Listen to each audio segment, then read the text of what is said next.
dijaga 24 jam.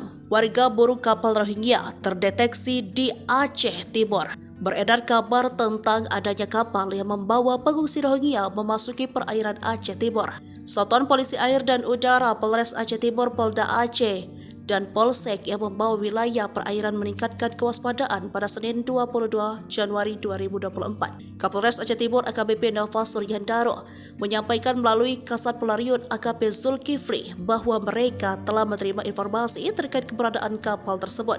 Saat ini kami sedang memperketat pengawasan dengan melakukan patroli di Selat Malaka, jelasnya. Walaupun hingga hari ini belum didapati adanya kapal yang membawa warga Rohingya mendarat ke Aceh Timur, Kasat Polairut tetap menekankan peningkatan kewaspadaan di laut. Selain itu, polisi dan TNI Angkatan Laut mengajak seluruh masyarakat yang berada di bibir pantai untuk turut mengawasi pergerakan kapal asing.